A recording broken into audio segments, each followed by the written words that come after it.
You are watching Keys and Gray Unplugged on beIN Sports and YouTube. Our international viewers join us from many different corners of the world where the discussion right now is much the same. Newspapers first, Andrew, and then I've got a number of things up my sleeve that I would like to talk to you about. Here's one that we mentioned briefly yesterday. Maybe we didn't spend enough time on because others have jumped on. I'm not suggesting for a minute as a result of our conversation, but it has occurred to one or two more that the headline here from the Mail: English football suffers fresh blow to complete the season as it emerges players face being uninsured. I did say this to you yesterday. If careers are ended due to coronavirus, not just playing injuries, but for COVID-19 itself. That's a game changer for me.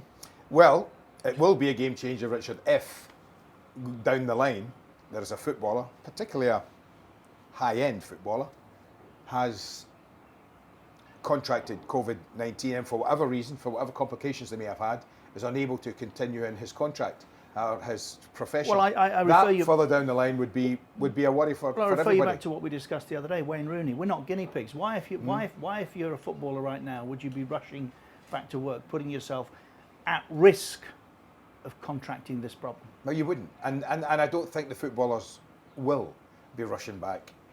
They will only come back. And listen, I cannot believe. Now, the authorities may want to get the players back. The authorities may want to get the league going again. The broadcasters may want to get the leagues going again.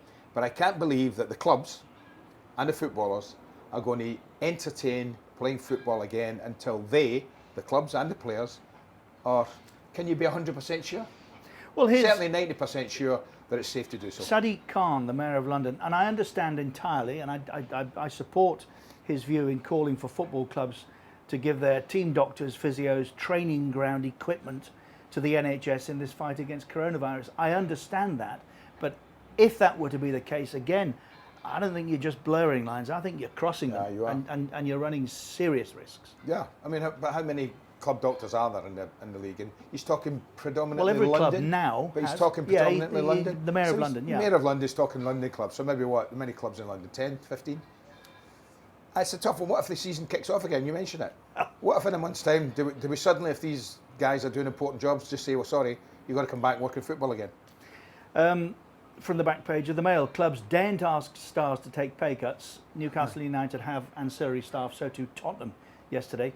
But in general, they daren't ask players to take cuts in case they spark a transfer frenzy. What they're saying is they would be in breach of contract were they to do that. Correct. And players would walk away. I'll come back to that. Can I just offer you a thought on that? For me, all right, I'm not saying all the way down the line, because I know, let's say, the National League or the third division or the second division or the first division in England. But I do think there's a case, Richard. I do, and shoot me down if you want, but I think there's a case for Premier League players who are earning vast sums of money, who have millions in the bank, to protect the rest of the staff at a football club, to offer up the opportunity to take a reduction, not a deferral, a reduction in their huge salaries that might keep the others who run a club on a daily basis, on a weekly basis, at match days, to stay in employment. Absolutely. Couldn't agree more. Daniel Levy, health before wealth. Daniel, well, look, I know why you're everybody's laughing. Everybody's wealth, mine. Well, I know why you're laughing. He goes on to say in this article in the Mirror, when I read or hear stories about player transfers this summer, like nothing has happened, people need to wake up to the enormity of what is happening around us. With more than 786,000 infected, nearly 38,000 deaths worldwide, and large segments of the world in lockdown still, we need to realise that football cannot operate in a bubble. Agreed, Daniel, absolutely. On the same day as he took a £3 million bonus for delivering the new Tottenham Stadium on top of his £4 million basic wage. He negotiated a great deal with himself there, I feel. I mean, if you're chairman, chief executive of a multi-million pound industry, which he is, Tottenham, and he gets a salary, shouldn't part of his salary be you're delivering a new stadium, deliver it? Why do you need a bonus? What date is it? April Fool's Day. It's a strange tradition that they have in England, in the UK. Have you spotted any? Well, I don't know. I don't know. Always look, and if you're in England, you check your newspapers really closely. I'm just wondering, because of where we are, This could be a in the minefield. middle of the pandemic, whether someone would dare throw an April Fool's joke in. This could be a minefield. This is entitled Wags. Ole Gunnar Solskjaer is saying that he doesn't see any reason at all why wives and girlfriends shouldn't be working in the garden with players at the minute, because players, he says, let me read this, most of the players have good facilities and decent gardens, so hopefully their wives and girlfriends will be able to put some crosses and some passes in for them, and players will be able to work on movement as well as fitness at the same time. Well, I have to say, in a normal April the 1st, I might question that one. Has maybe been tongue-in-cheek. I have no idea. This Martin Ziegler in the Times, again something we discussed right at the start of the week. Growth of TV rights is over. Wow. Well, And players will pay for it. Good. Manchester City at the same time, having opened up their stadium to NHS, yeah. recently have been criticised by their own fans after the club decided against suspending direct debit payments for season tickets. Yeah. That's going to be an interesting one, isn't it? What do you do? The fans are the ones who, down the years, have been scarcely thought of, really. They've just, give us your money, give us your money, give us your money. I think now is the time to maybe just step back from that and just Stop the say, hold season. on. You have a start date if you can get, because then we can stop all this ridiculous speculation. Yeah. August 30th, second week of September, whenever it might be, and you equate what was left on the season ticket to the new price. Correct. And then there are many reasons why we should go down that route. Absolutely. Everton have decided divided their squad into small groups to train together using video technology in an attempt to protect players' mental health, which will become an issue. Okay. Because it is for a lot of us. There's a meeting today, actually. Football authorities fear the season will not start again until June. That's current speculation. I said to you, it's April pushed. the 3rd, the 30th, May, June, still going away. Yeah. And the National League have indefinitely suspended both the National, well, all of the National, North and South, 3 more leagues, indefinitely suspended. That sounds to me like political speak for It's gone. null and voided. It's gone. Yeah. So that's a selection from today's newspapers. Why do we need a transfer system? It's a very good question. You've asked me that, I would say, many times over the particularly the last 5-10 years. You've thrown that question at me, why do we need a transfer system? I've had difficulty down the years finding a genuine, honest answer why I believe we should have a transfer system. One of them would be it's a lifeline for lower division clubs who groom a young player, find a little gem, and make millions by selling him on. If I put you on the spot, and I feel guilty in doing so. I know you're going to say who's the last one who Yes. came up. But I don't think, I'm not talking about multi-millions even. I'm talking about if you're in a third division club, Richard, and you find a young kid and you sell him for £1 million for a third division club, that's mega money for them. That's mega money for them. If you get to Division 2 where your Coventry are, well, there's a classic example. I'll give you Coventry right now. Over the last 10 years, how many have you produced? Oh, half a dozen. Thank you. But that's because we have the system. If you remove the system... Yeah, but what I'm saying is, but then where would Coventry be? You find a James Maddison. Yeah? Who else? Others? But 5 or 6? Josh King was the other one, not Josh. Bournemouth centre forward. Oh, yeah, I know you mean. Josh King, that's Josh King. No, the other one. Callum Wilson? Yeah, Callum. There's a host of them. We Yeah. just sold the kid, the right back to Norwich City. Yes. So what is that not a lifeline for Coventry? Well, isn't there more money in the system? I can't think of another business where... I mean, it's a modern day slavery where people are commodities and are moved around for such huge amounts of money. If we didn't have that system, and this is something I know that FIFPro have discussed, Yeah. then What are they? Are they anti? they're very much anti, because their members, they ask why. We don't need agents then? No. Well, that would be a big plus for the Be a game. massive plus. That would be a big plus for the game. Could you? You might get advisors, but they're not going to be leeching the money out of the game like the boys currently do. Is it possible we have a 2-tier then transfer system? Maybe. Whereas the Premier League, the top leagues in the world, you can move around the league if you want. There are no transfers, but if you're buying from the lower league, if you're taking someone from the lower league, there's compensation involved rather than a transfer. Call it compensation, which I think is in now anyway. When you nick a young, good player, you have to compensate the club you take him from. I don't know if that would work, but I don't know. Would the game be better for it? Yes, in my Would view. it? You think so? Yes. The whole game? Yeah, the whole game. See, I just worry about the clubs in the lower leagues, about their ability to survive without a transfer every Well, they're now not and again. surviving. We've been through this. They're Yeah. not surviving now with a transfer system. They're all with their backs to the wall. So I don't see what difference that would make. I just think now is the time for football to start discussing some fairly revolutionary ideas, because here we're resetting now, Right. and if we're not, we should be. Yeah. So just it's 1995, the last time your team Well, you shot off at a won a tangent trophy. there. Yeah, well, we're done with that. 1995.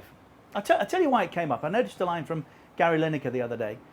Said he'd now seen Howard's way, Yes. and what a pleasure it was to play in that side, the best team he ever played for. He said, and my mind went back. My mind went back to a television interview with Des Lynam, the great, Yeah. Terry Venables, Yes. and Big Laurie McMenemy all on the same panel. And Terry and Des were joking about getting Gary out of Everton Yes. at the end of that first year. And the deal was obviously done. And Terry was doing it. Uh-huh.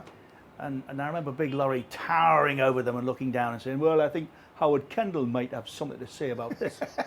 And of course they both froze thinking, well, yes. Yes.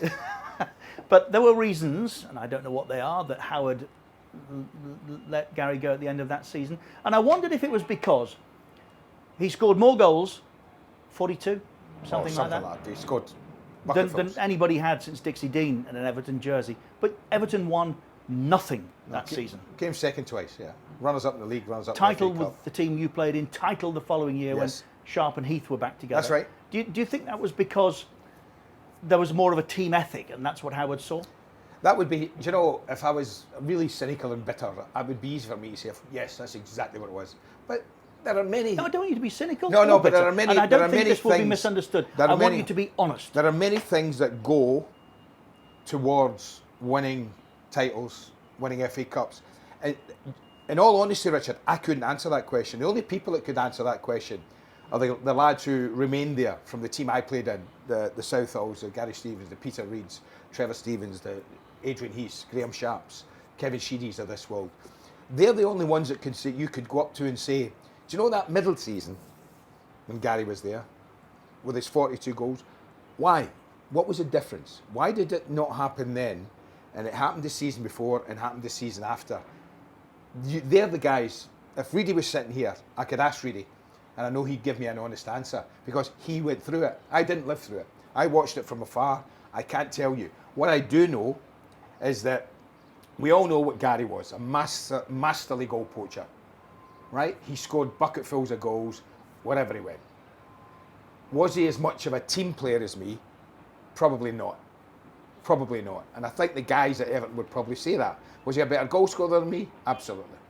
Statistics prove that. But maybe I gave Everton something that he didn't. I don't know. But again, it's not a question I can answer easily because I wasn't there. I don't know what was missing in that middle season. Well, you can answer this one. Have Everton got it right now? By the way, can I just... If you haven't seen Howard's Way, you must. Oh, you must. The size of this, it's a tent. No, that's the replica. That's a bit I knew snug. you'd react. It's a bit snug on me. Let's see that. That's good. That's great. It's a 1985 85, Rotterdam. final jersey. Oh, Rotterdam, is it? That's Rotterdam. Wow. That's the one and only European final Everton have contested, I think, still, and the one and only European trophy that the club has won. So we're all very proud of that night in Rotterdam. All very proud. Have they got it right now? With Ancelotti, I said to you right at the beginning of that, if you remember, you thought that Arsenal and Everton had got it wrong, didn't you? You thought Arteta would be a perfect fit for Everton because they can give him time to build and rebuild, and Ancelotti would go into an established club, top four club like Arsenal and pick it up and go with it. I said to you, if Ancelotti comes hungry, if he has his mojo very much intact, and if he wants to do it, I thought having them there would be a massive plus with his knowledge that he has of managing and coaching not only great clubs but wonderful footballers. And I think we've seen in the short term, maybe not a huge jump, but I have seen a difference in the way Everton play. I've seen a difference in an attitude of some of the players. We've seen Calvert-Lewin, for instance, have his best end to a season that he's had. Take the Chelsea result out of that. Yes. And the Chelsea performance. Yeah, you're going to get them, Richard. You're going to get them. You're going to get results like that, particularly now. But what Carlos had, and you know what they like, I mean, it's like Mourinho going in at Tottenham. The foreign coaches normally don't like going in mid-season. They prefer to go in at the end of a season so they can get a transfer window, a big one, and a pre-season with the team, and then go. I'll give you an example of why you're right. Just comes to my mind. Oh. Gianluca Vialli and Yes. Ray Wilkins on the golf course, and still miss you, Ray. Yeah. Love you to bits, man. What a huge loss he's been. Oh. Phone rings. Luca shouldn't have taken the call, but did. Yeah, well, not now, maybe the end of the season. And Ray said, who was that? Tottenham. So Ray's his assistant, and they're out of work. Sounds good. Not now, not mid-season. There you go. I've told them, we'll wait. Ray, what do you mean we'll wait? Bring them back. I know. I know. Well, that's what happens, and that's what we believe, that foreign managers are not great at going in mid-season. British coaches have been doing it all their lives. They know what to do, they know how to do it, they get on with it, and they just get the job done. So I was a little bit surprised that having lost his job, it was so quick between losing his job at Napoli, wasn't it? Yeah. And then picking it up at Everton. That's what bothered me, and I see. I still think Everton are a project. I still think Yeah. someone like Arteta would have been the right choice, Yeah. and I think Ancelotti would have gone into a club like Arsenal where they need it now. Arsenal need it now. Yes. There isn't time Yeah. for Arsenal, but there is at Everton, because after, what is it, 95, 25 years. 25 years, still 25 nothing. years this May. And it's interesting, you know, we talked about it before we started today. Since Howard Kendall, third time round, or Joe Royal, since Joe won 95, the FA Cup 95. there'd be eight different managers? 8. And you were aghast at that. You thought, 8 managers in 25 years. United have had 6 in the last. Yes. 8. But they're And trying. Fergie was there from the same period Yeah. of time as Moisey. But they're trying to replace Beyond. somebody who was there 27 years at a club and had the glories he had. So Manchester United were never So maybe going you to didn't have find enough managers then, if What? that argument Well, we stands. only never have enough managers for Chelsea. What was the difference between, and again, I think we're all on YouTube, aren't we, absorbing football when it was pure and not mechanical as it is these days. You'll get with VAR. accused of being a dinosaur and saying, "Pure, what's wrong with football today?" The It's youth too of today mechanical. will tell you. It's too Well, ask mechanical. you. It's too mechanical. VAR spoiled today. Not going down that line. No. That's the first we've mentioned that. But in a couple of I months. mentioned that game to you the other day when Sam was playing for Coventry. We should have won. You were lucky to get 0 that day. It was a goalless draw at Goodison. I remember it But the well. players in that team, Andy, bar 2, I think, were the very same players that went on to deliver the most successful spell in that club's history. What happened? I don't know. Again, I've thought about that millions of times, Richard. Not only the Coventry game. What was the date? It was Well, that's November November 84, yeah, 83. 83. November 83, but it was worse than that. We went to play a league game round about Christmas, Boxing Day or something like that. Same bunch of players.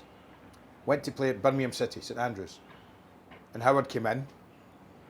Right, boys, said, the results hadn't got any better. Petitions were out, you remember it well yourself. Petitions were out, Kendall must go, get rid of him.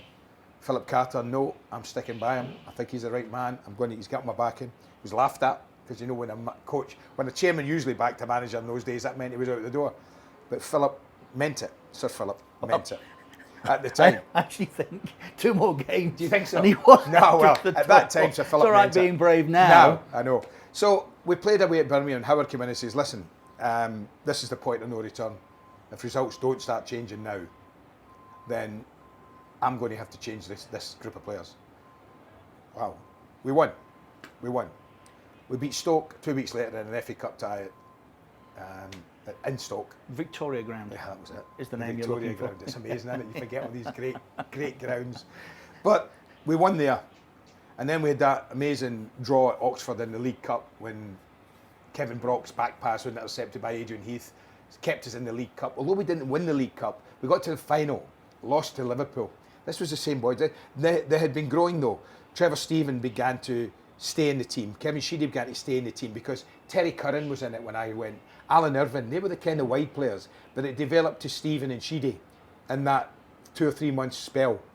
And Neville captured #1 goalkeeper because they used to switch. Howard used to switch between Neville Southall and Jim Arnold. Yes. And Howard's first signing was it Jim? the first of the Magnificent Seven. Howard had left Blackburn, where he was player manager, Yeah. to take over at Everton, remember, as player manager initially. And he brought Jim Arnold with him. Safe pair of hands, he used to say.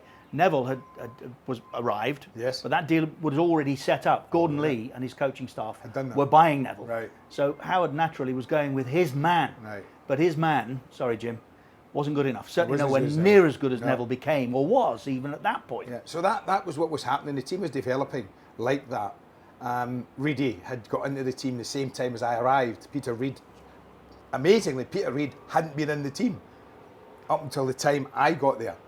Then he established himself in the middle of midfield. He was regarded as a white player. I just Can you can say- remember that? No, I can see he was it now. Reedy, trolling up and down the wing. Come on. When Howard got in, he played himself on that right side.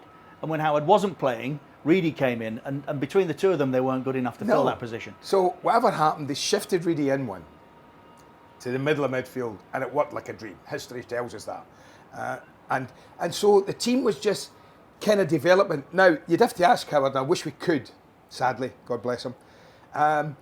Did he plan these changes? Did he have a vision of morphing this team into what it became? Or was there a chunk of good fortune involved in this? Because of how good Trevor Stephen became and how Gary Stevens comes in at What right did back. Napoleon once say? Yeah, don't give me a good general, give me a lucky one all the time. Yeah, you need luck, and I think Howard would be first to admit that. So the team developed. Kevin Ratcliffe took over from Mark Higgins. You remember Mark Higgins? Billy knew him Wright well. was there at the time. Billy Wright. Tommy's nephew. Derek Mountfield came in. Kevin Ratcliffe moved from a job in left back, not in the side, a job in left back, not getting a game, to centre back, and became one of the best I've ever had. And the most successful skipper they ever had. So over that 6 month spell, Richard, it morphed. But do you know the key? I think the key was getting to the League Cup final. I was cup tied. I missed it. I missed it. But I watched those young kids. A game settled by Graham Souness in a Correct. replay at Main Road. Well, it was the first all Merseyside Cup final, the League Cup final. So it was a special occasion. So these guys, these young Everton players, suddenly were embraced. Talk to me about that period of time. You were 28, early in your career, ripped, blonde, blue eyes. Exciting myself here. Which changed? Which changed? You were on the slippery slope to nowhere. Wolves relegated. Your career all but gone. Yes. I don't think you were signed at Everton with any more intent than we need something, and he's different. So, but it sparked, or you arrived as somebody lit the fuse, and it subsequently sparked that extraordinary era. So, you're now established. You're moving house, you're emptying boxes, and there's a Jag turns up outside the house. Yeah. With Howard Kendall in it. Yeah. Yeah. It was about 3 weeks, 2 or 3 weeks after we lost the FA Cup final to United that denied us the... But you'd won that. We'd won that in Rotterdam. We'd clinched the league way before it finished, 5-6 games before the end of the season. The league was ours. Went to Coventry, got spanked. Yeah, because we didn't play. It doesn't matter. It doesn't say, when I look in my record book, didn't play. It says Coventry 4, Everton 2. I said to the boys, listen, I quite like this little club. I said, I normally score against them. Go on. Normally score against them. So let them have a victory. Go back They to need your it. story. So we're moving house in Formby, and I was looking forward to the close season because it had been a tough season. We played a lot of games. You know, we played a whole round of the FA Cup, whole round of the European Cup Winners' Cup, got to the quarter-final of the League Cup, 42 league games. It was a big season, and it was a demanding season, not just physically, but mentally for all the guys. So it was going to be a switch-off period for me, a really good one, I thought. Move house, settle, bam. 3 or 4 weeks off, holiday, come back, ready to go, looked out, Jag, Howard. I turned to my girlfriend at the time and says, I wouldn't be unpacking any more boxes if I was you. You knew. A coach doesn't come and see you in close season, Richard, after you've nearly won the treble and won a double, without a very good reason. And that reason was? He asked me if I was happy. Have we got time for this short story? It's going to have to be a very short Well, story. he asked me if I was happy. I said, sorry, Howard, are you mad? We've just won Europe. We just won the league. Won the FA Cup last year. Nearly won the treble this year. Could I be happier? Love the boys. Love you. What's the problem? Oh, no, I've had an offer from Villa. I went, so what? Why am I leaving here? No, it's just that if you did want to go, and he was humming in hand, and I had the chance to buy Gary Lineker if you were going to go. And I said, well, I don't want to go. I said, you want a glass of wine? I said, yeah. So I had a glass of wine with him, and I could tell he was uncomfortable. And about 20 minutes of small talk later, he said, well, listen, I'm going to buy Gary. I went, okay. I said, what does that mean then? He says, it means I'm going to start with him and Graham. I went, okay. And I was far too quick in retrospect now, in hindsight. I should have absorbed it and taken my time and stayed. That's what I should have done. But there was pride in there about what we'd done. And the fact that I was not being discarded, but as much as being discarded, I just turned to him within seconds and went, I'll tell you what, I'll make it easy for you, I'll go. He went, you know I'm going to get battered, don't you? I says, good, I hope so. And I went, and the rest is history. Yeah. But if there was one decision I could change as a footballer, it would have been that one. But you don't know, because you may not then have ended up at Rangers, and you might not have worn your hometown club's number 9 jersey. That's true. But I do know I shouldn't have left Everton. I loved it there, so, and that's no slight on Villa, because when I was a kid, they made me.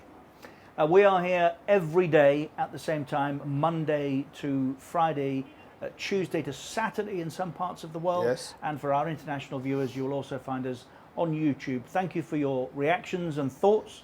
We will continue to discuss. In the short term would be preferable for all of us, but no sign of that. Stay distanced, stay safe.